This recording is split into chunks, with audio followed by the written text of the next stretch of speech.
Crafty Gemini. I post weekly videos right here on my YouTube channel, and if you want to learn more about handbag making, make sure to click the subscribe button so you don't miss out on my future videos. Now in this tutorial, I'm going to teach you my favorite way for making a long continuous fabric strap that can be used in a variety of handbag making projects.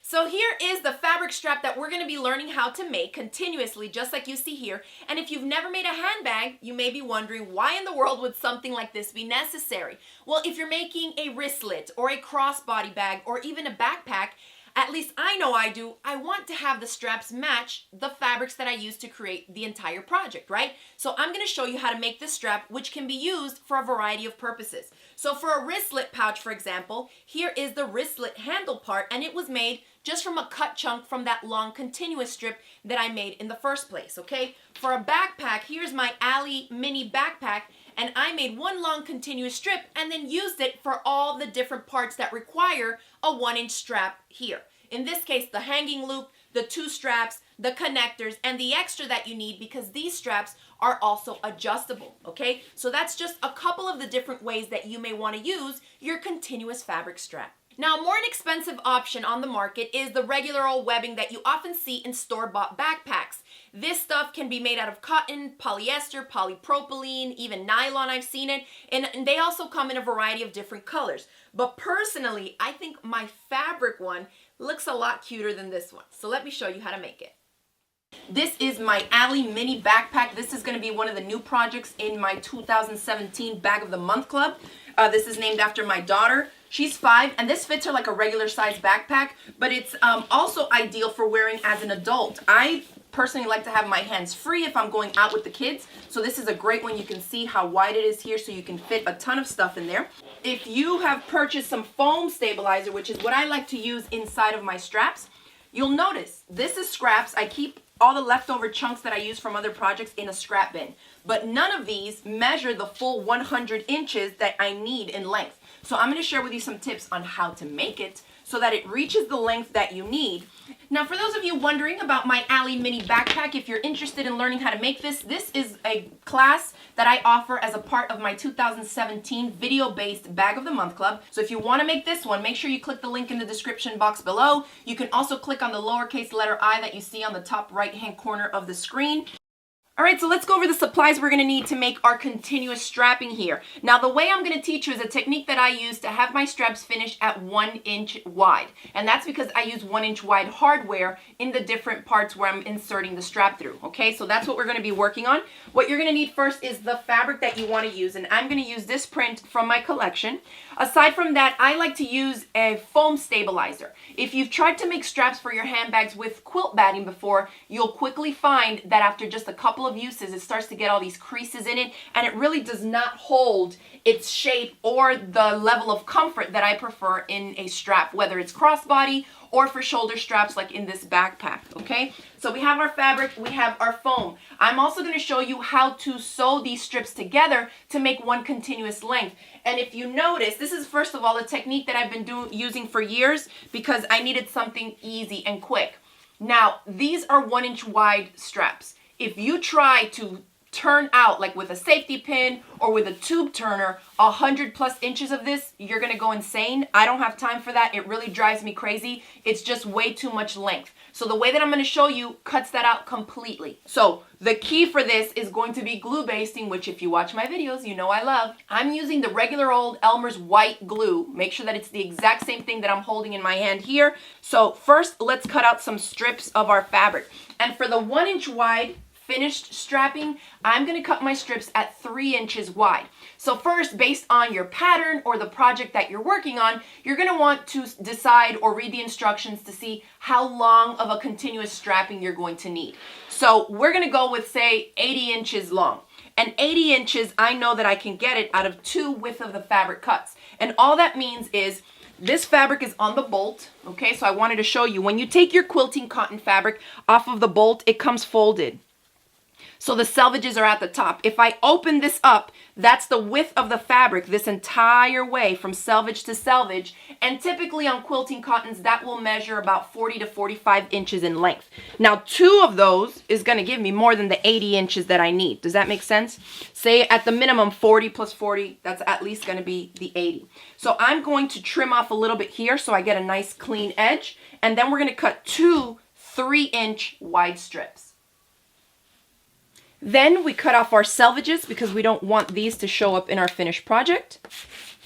And now we're going to combine these 2 to make the one long continuous strip that we need before we can move on to the next step of adding the foam. So you're going to put one strip in front of you, pretty side of the fabric facing up, and the other one is going to go pretty side of the fabric facing down, matching raw edges on the bottom and on the right hand side. So you're basically creating a backwards L with your strips.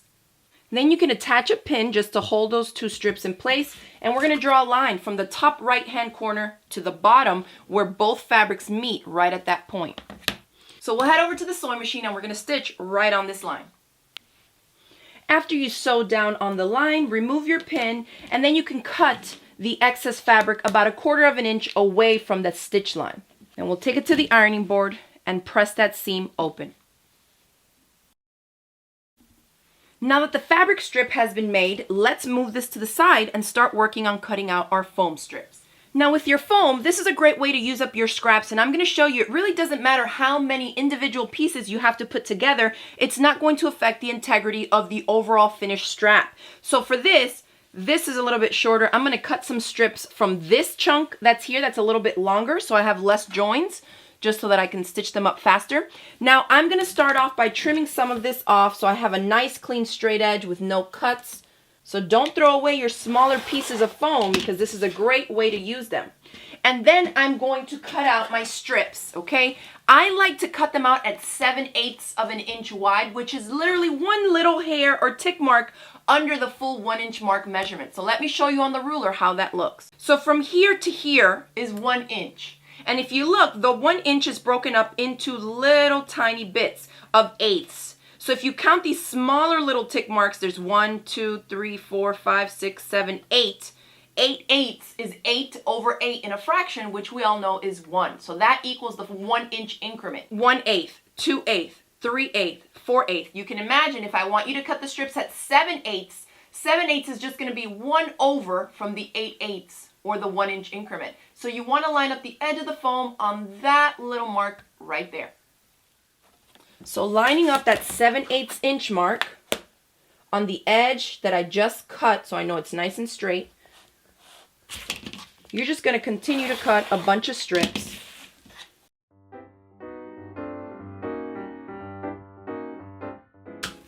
These measure about 16.5 inches. So 16.5 times 4 is going to give you 66 inches in length.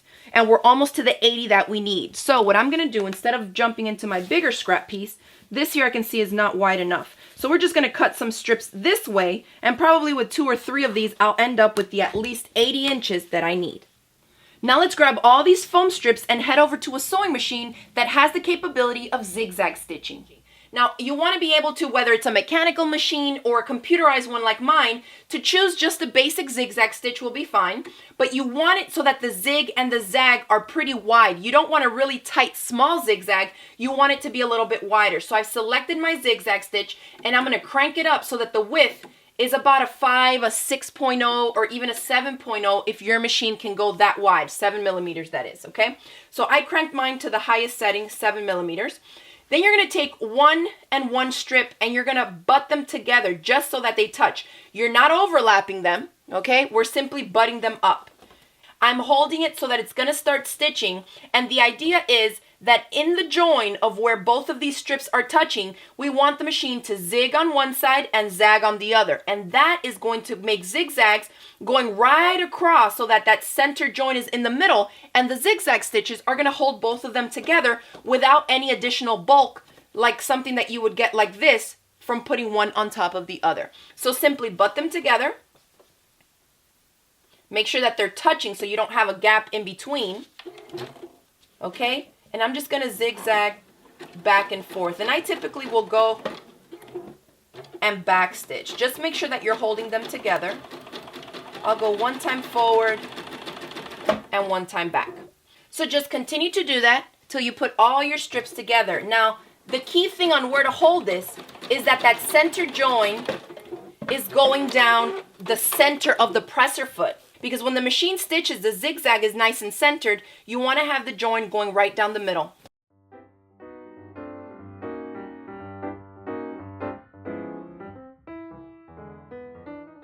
All right, and we have our long strap. Okay, now I'm at my other sewing machine, and the only reason I switched, because all you need for this point here is a straight stitch, but I come to this machine because it stitches a lot faster, and I like to sew fast. So, you're going to take the fabric strip that we created and put it in front of you, pretty side facing down, and then, let me untangle my foam strip here. Then you're going to take your foam strip and match it up on one side. So, raw edges to raw edges right here, and we're going to sew 1/4 of an inch in from this edge. Do you see how that works? So it's just matched up on the edge with the foam strip. All right, and so now I'm just gonna hold these two together and stitch the entire length of the way. All right, now let's grab this and head over to the work table so we can finish off the strap. All right, next step. You can see I ended up with a little bit extra foam that I don't need, so trim that away. Grab your ironing board, your iron, and your handy little washable glue. Now, I like to orient my strip like this, pretty side of the fabric facing down, and so that the foam is at the top edge. I'm going to come in here with my glue, and you're just going to want to do this in steps, like in chunks at a time, especially if you're working with a mini ironing board like I have here. I'm just going to turn this on itself, making sure that the foam is all the way back. And press it.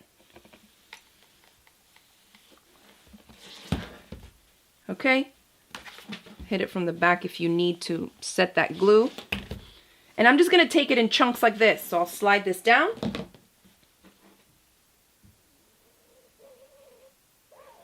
Put a little bit of glue there to help hold that in place. I'll fold it on itself.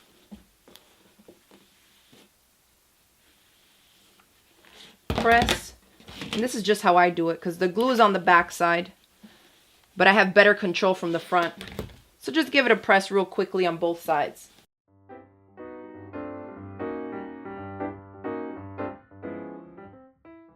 All right, that's it. Super easy. That shouldn't take you more than just really a couple of minutes.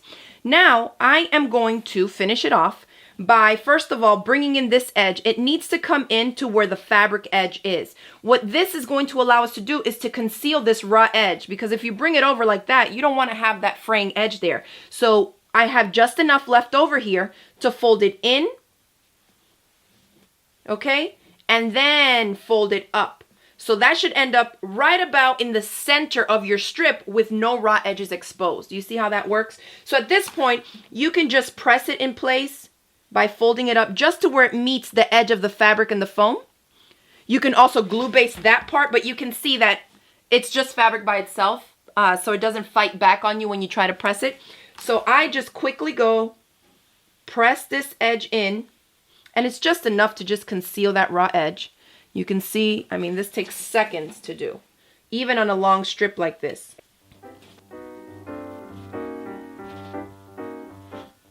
Done with that step. Now the last step is grab your glue. And I like to put the glue on the strip itself, on the part that I'm going to fold up, just so that I don't end up with any excess glue coming out further past where the fabric is going to hit. And I'll show you. So you're just going to grab this, fold it over onto the strip itself, and then just press it down into place.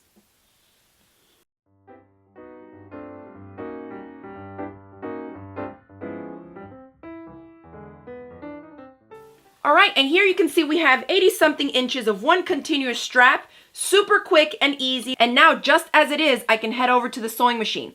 Now, on one side of it, you're gonna have that folded seam going down the center, and then on the other side, you have no seam at all. So I typically like to put this one obviously on the outside so it has a cleaner look to it. And then the one with the seam, there's still no raw edges, but I put that one to the inside of whatever project I'm working on. Now we're gonna head over to the sewing machine and we're gonna stitch just a ton of straight lines all the way the entire length of the strap. So when you're going to stitch these lines down, if you want, you can start with one line down the middle on the side that has the seam that we just pressed down to make sure that that is nicely held into place. So I'll do that.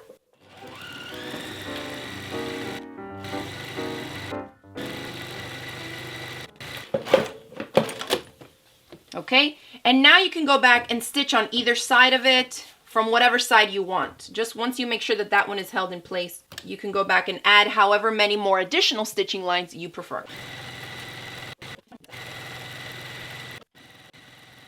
All right, so here we have our finished strap, and you can see 80+ inches of nice continuous fabric strap that you can make out of whatever coordinating or contrasting print you want so that it matches your project. Now, if you go through your strap and try to feel for where you join those foam strips, you'll see that you can't really make out where it is, and it doesn't affect the integrity of the strap, meaning it doesn't kind of like flop on you right where the joint is. You can see that it's a nice continuous strap that's nice and rounded. So I hope that you enjoy this technique and that you'll give it a try.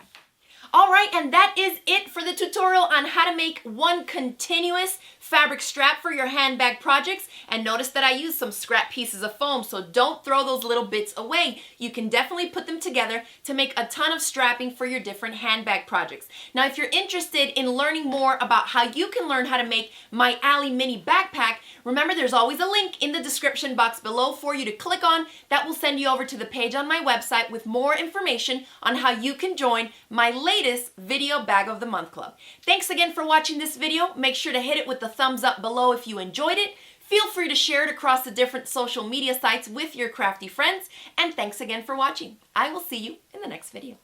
Bye.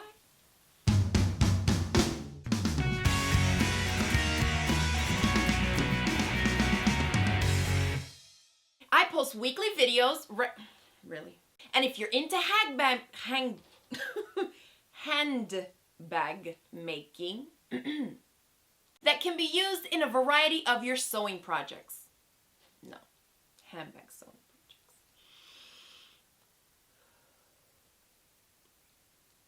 And if you want to get more into, my goodness. I want to have the straps or the shoulder strap or the back straps or the, I've said straps like 5 times. Here's the long continuous fabric strap that we're, fabric strap. I'm out of control today. This is too much. So here is, woo, losing my voice. I need water.